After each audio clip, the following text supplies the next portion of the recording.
Hey, Shalom Akyam, Wa'akwath of the elect of the nation of Israel. This is Issachar coming back in the spirit of prophecy, giving all praises to Yahweh Bahashem, Yahweh Shai, Wa'araha Kwadash.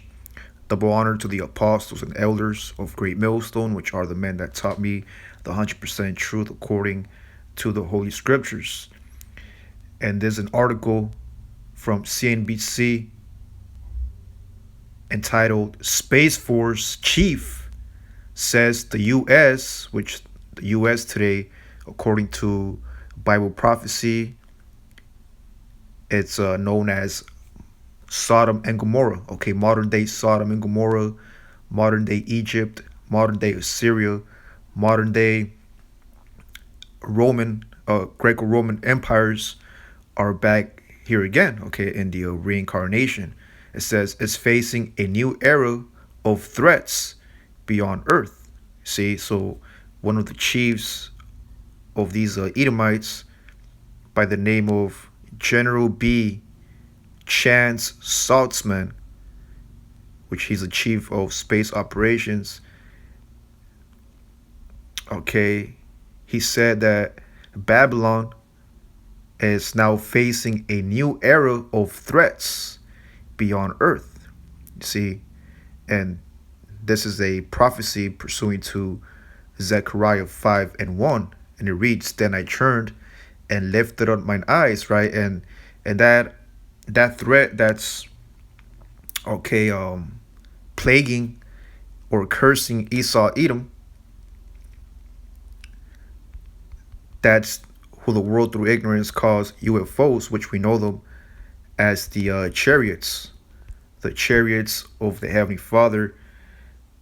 This is Second Ezra 16 and 11, just to back up the title of this article, where it says new era of threats. Okay, when you threaten somebody, okay, you warn them, okay, you let them know what's about to go down. And that word threat can be, okay, when you search in the scriptures, it comes out in the Apocrypha, Second Ezra 16:11. The Lord shall threaten, and who shall not be utterly beaten to powder at his presence. So how do you turn something into powder, man? Well, according to Bible prophecy, okay, these the chariots, which we know them as the chariots of salvation for Israel, but also the chariots of destruction for 2/3 of our people here in Babylon, and those who are scattered amongst the heathen. You see, this is an example of how you turn, okay, the elements into powder. You ever seen the movie War of the Worlds with, I believe is it Bruce Willis? Oh, no, Tom Cruise. It's with Tom Cruise. Okay, in that movie, there's a scene, War of the Worlds. Let me get that. Laser. If brothers haven't watched this movie, okay, it's known as Heat Ray. Okay, and Heat Ray, there you go. Okay, you see kind of like AI. Okay, which, this is all symbolism to what's to come. Them so-called creatures from outer space. They come down on Earth and they start threatening, okay, society. Okay, which if you have the spiritual eyesight, this is all symbolism to what's to come in these last days.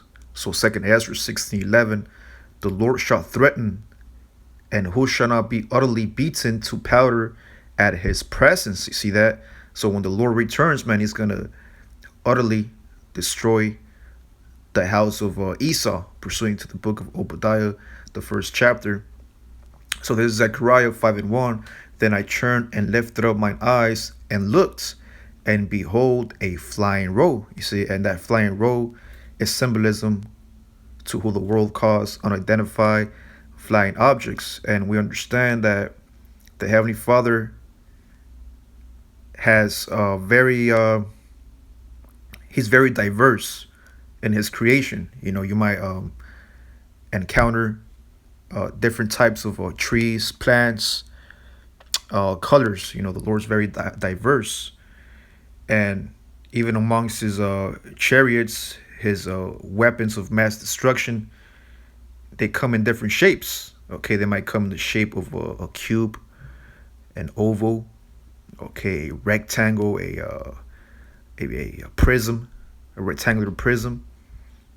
You see, and all throughout the world, since Babylon came into power around 1700s, even before that, when Esau Edom came to the Americas, okay, and and conquered, okay, a lot of the northern tribes. Okay, there's historical facts about, okay, give me a second. Yeah, historical facts and documents of witnesses who saw different shapes of UFOs. Okay, these are just examples of them. And Zechariah, it's the flying roll, which you can see it here. Let me zoom in, where it says 1967 U.S. So Zechariah, he saw that flying roll, which is a symbolism of the chariots. It says, verse 2, and he said unto me, what seest thou? And I answered, I see a flying roll. The length thereof is 20 cubits, and the breadth thereof 10 cubits. Okay, which is a specific size. Verse 3, then said he unto me, this is the curse that goeth forth over the face of the whole earth. You see, so the chariots, man, that so-called threat beyond earth is an actual curse. Okay, but to us brothers and sincere sisters, okay, this is a blessing, man, because we know, pursuing to Romans, okay, lift up your heads. I think that's Romans 12. Romans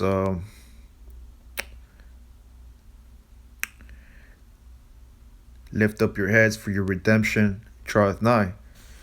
Let me get that. Our salvation. And who is our salvation? Yahushai. Yahushai plus the angels, the chariots who are going to support and help or aid Yahushai into redeeming his elect. Romans 13:11. And that knowing the time, that now it is high time to awake out of sleep. For now is our salvation, right? Our possessive pronoun. That's only for the salvation of the elect, primarily of the elect of Yahshua Allah, starting with his men, with the prophets. For now is our salvation nearer than when we believed. See that? And we see Yahushai, okay, fulfilling his word, or Yahweh fulfilling his word, which is Yahushai, and his word will not go back void. Okay, it will accomplish everything that's written in the scriptures. So again, Space Force Chief says the U.S. is facing a new era of threats beyond Earth. It says, when General Chan Saltzman took the stage for his Keystone at the Space Symposium in Colorado Springs this week, his message was simple. The U.S. is in a new era of space activity. Verse 3, Zechariah 5:3. Then he said unto me, this is the curse that goeth forth over the face of the whole earth. For everyone that stealeth shall be cut off as on this side according to it. Yeah, and Esau Edom, since he came into power, starting with the with the Grecians, with the Greeks, with Alexander the Great and his four infamous generals. Okay, they went throughout the whole earth to steal and to cut off. All right, cut off the legacy, the heritage of us brothers. Okay, the 12 tribes of Israel. Esau stole a lot of our documents, a lot of our okay, our gold, our silver, which really is the silver and gold of Yahweh Shemel Shai, but pursuant to the book of Sirach, I think that's in around like 38, 39. The Lord gave us his inheritance, his possession, which is the earth. He has distributed those various blessings, okay, to his men, starting with the southern kingdom, on down to the northern kingdom with the northern kingdom of Ephraim. It says, "He that stealeth shall be cut off, as on this side according to it, and everyone that sweareth." Yeah, and how does Esau swear? Every I believe that's every like 4 years or so. You have a new Edomite president who they give the Bible to, and he'll take an oath, or he'll swear on the Bible that he's going to so-called go according to the statutes and the laws, man. But that's not the case. It's always upside down. Esau does everything that's contrary to righteousness, contrary to the Torah. And everyone that sweareth shall be cut off, as on that side according to it. You see that? So the reason why the Lord's going to come back with great wrath and send these threats to Esau Edom, man, is because of his wickedness. All right, Esau Edom has to pay for what he has done. Okay, in the past 2,000 years, man. It says, verse 4, "I will bring it forth." You see, so hey, this prophecy is gonna come to pass, saith the Lord. You see, the Lord's the one that's sending these threats. "And it shall enter into the house of the thief." And who's the house of the thief? Esau Edom. The book of John 4 and 4. No, not John 4 and 4. John 10 and 10. It says that Esau, the devil, the thief, cometh not but for to steal. Yeah, Esau steals your identity. He tries to steal your power. He tries to steal your ideas. He tries to steal your manhood, and to kill. Yeah, he tries to kill your character, your legacy, and to destroy. You see that Esau's the founding fathers, man, of destruction, man, on the left hand side. Okay, which is all wicked. It says, I am come that they might have life, and that they might have it more abundantly." See, and the only way for us brothers to receive life is through Sirach 19 and 19. Because life is Yahushua. Yahushua is symbolic to immortality, and immortality is synonymous with the word. Okay, which the word is it gives you victory. It gives you pretty much life. You're able to be victorious over this wicked demonic empire, which is the last empire that's going to rule planet Earth, man. And we see Esau's kingdom falling apart systematically and rapidly, man. Okay, you see what's going on with the hyperinflation. Okay, you see what's going on with crime rates at all-time high, hyperinflation. Shit, all hell breaking loose, man. Sirach 19:19 or Ecclesiasticus, "The knowledge of the commandments of the Lord is the doctrine of life." You see, and they that do things that please him, like what, like prophesying, reading, praying, okay, being patient. Okay, these are just small examples of the things that please the Heavenly Father, doing his will, shall receive the fruits of the tree of immortality. You see, and Esau hates that. Esau hates that brothers have found life. We have found the proper guidance and access, okay, to immortality. It says, "And into the house of him that sweareth falsely by my name." See that? Yeah, this devil, he calls on Jesus Christ. He calls on Yahweh. Okay, and he's always trying to demonize, okay, the name of Yahweh, Shai, and the prophets, man. That's why this devil. Okay, hey, he's angry, man. Guess what? Hey, Esau's angry at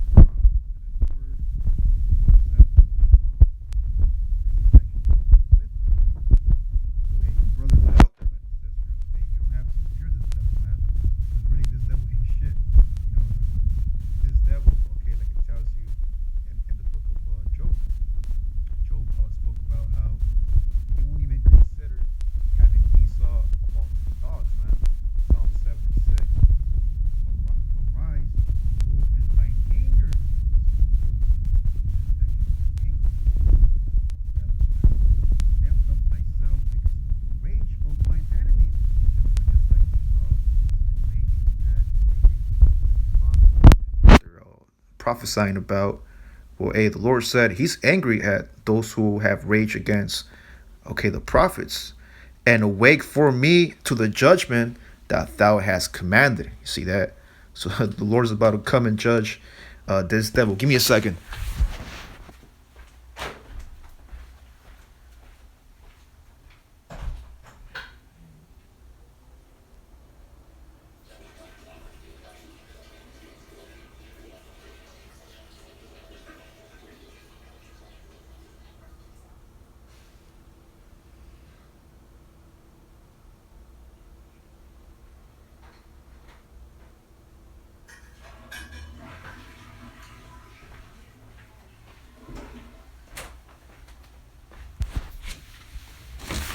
All right, Con. So going back to verse 4, and it shall remain in the midst of his house, which is the house of Esau. Just like you have the house of David, of the elect, where you have the house of Esau. And it shall consume it with timber thereof and stones thereof.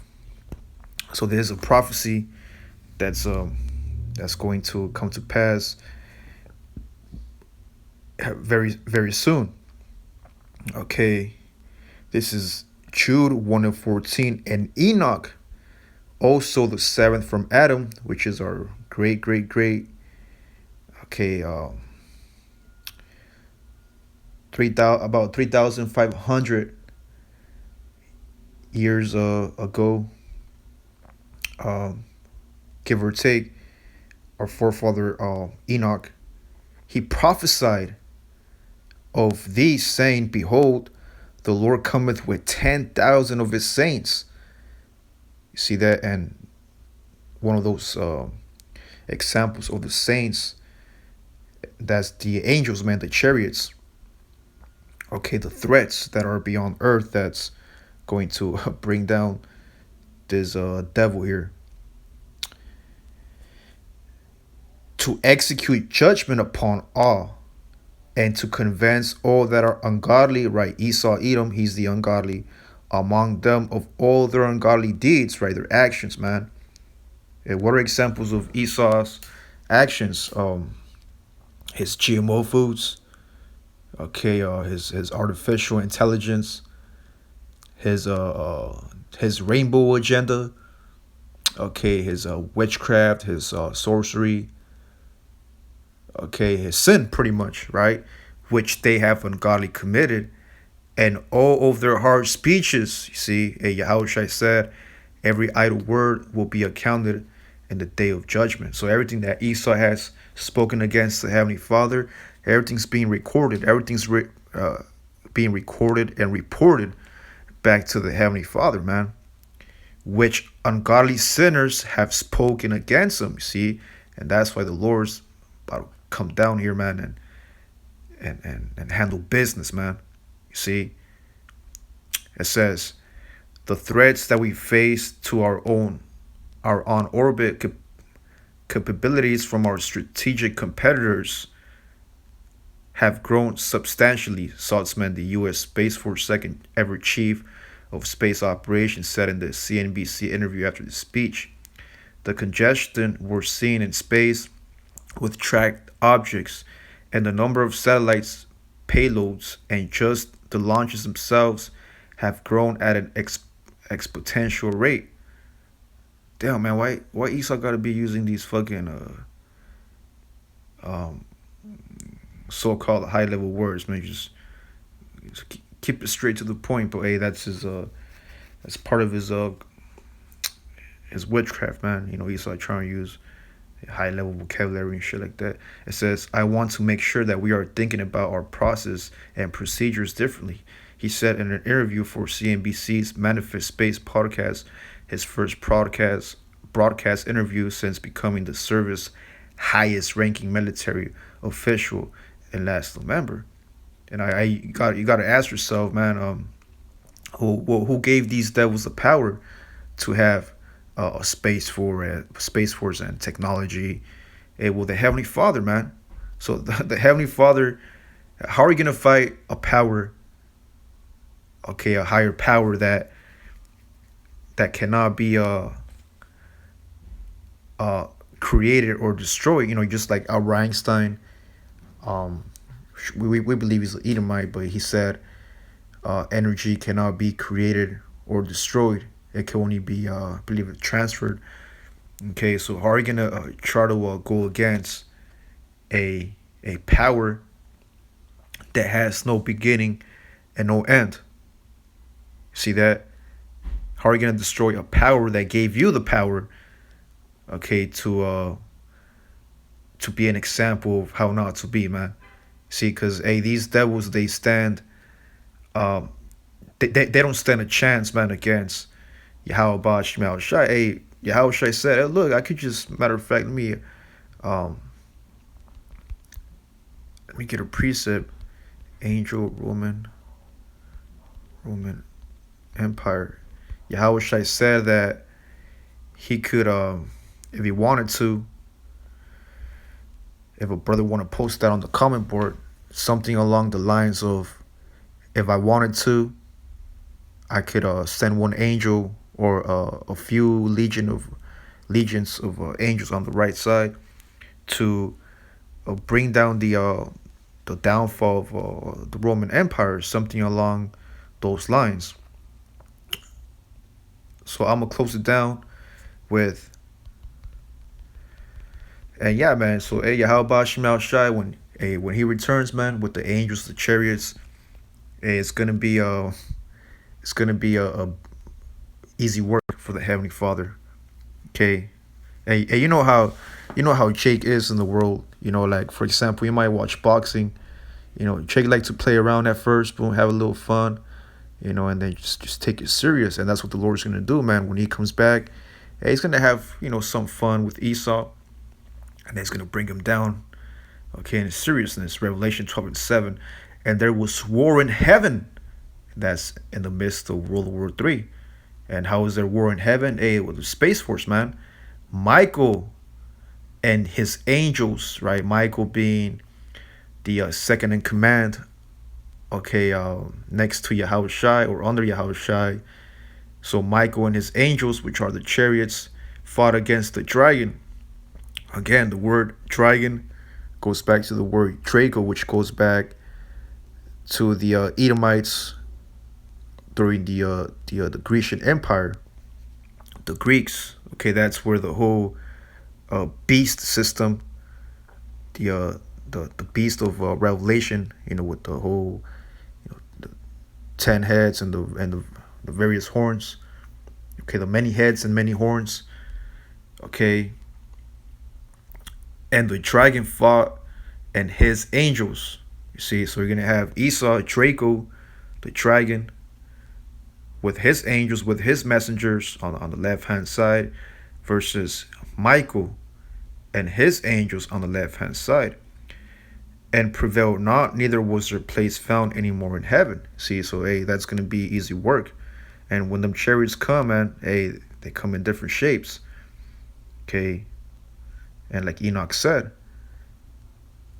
hey, when the Lord returns with his chariots, hey, they're gonna come with 10,000 of saints, man, of angels, bring down this devil Esau Edom, man. Okay, hey, with that, just a brief prophecy update, man, of what's ready to happen here in Babylon the Great. Primarily, how the Lord is going to enter into the house of the thief, and that thief is Esau Edom.